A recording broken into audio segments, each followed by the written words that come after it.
Okay, Cassandra, this is Tony, and I see how you posted your Picasa page here, and so here we went. I went to your Picasa page here, and let me scoot this around here so I can see everything. Okay, so I see that on back on Blackboard here, you mentioned that I played around with outdoor photos, daylight cloudy setting, ISO 150. Inside photos, I played around with tungsten, fluorescent, and fluorescent high setting. ISO was 800. Would a different camera take better pictures? The photos of my sister, mom, and dog Sunny and Scooter. Um, no, I think the pictures came out. They came out fine.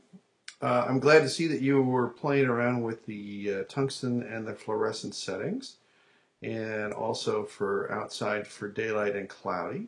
So let's take a look at this one. Now, this one right here, I can see you're using a Canon PowerShot, and your ISO is 800, and that's really good because, like in a setting like this, the light is coming in. It's kind of indirect lighting, looking like it's coming in from that window over to the left over there. So that works out really well.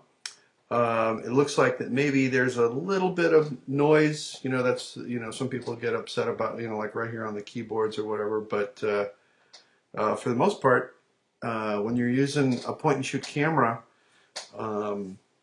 this turned out just fine. Now you can see over here on her hair over here, maybe some tungsten lighting or something over here, giving it kind of a warmish feel. You can also see this light in the background back here. This other it would be more of a tungsten kind of lighting. So if she was back here, then maybe you would have to change that setting. But let's go through the other ones here too. Now this one to me looks like might be like flash, but hard to say. Hard to say. You'll have to tell me. Let's see.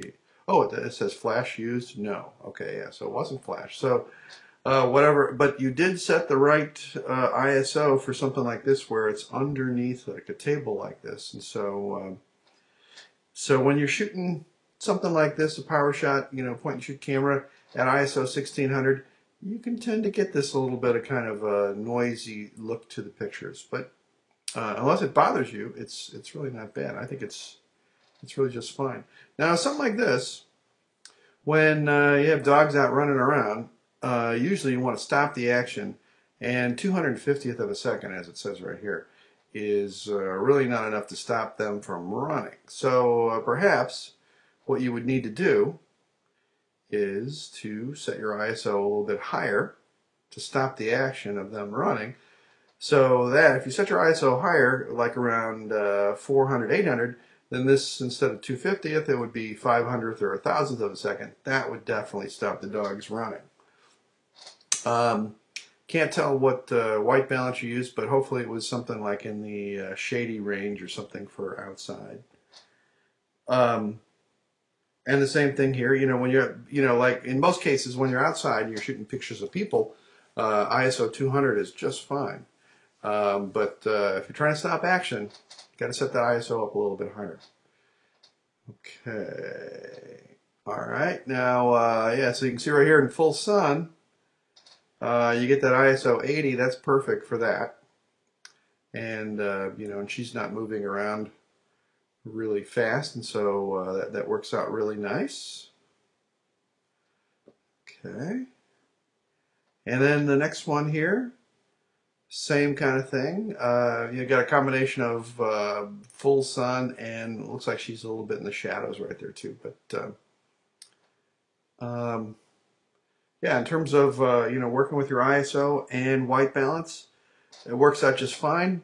But make sure that you consider this, on all your photo shoots in the future. That you think about your white balance setting and your ISO. Don't put them on. Resist temptation to putting those things on automatic. Make sure that you make those settings, at least for your pictures for your future assignments. But anyway, everything else looks good. Good job, and thanks a lot.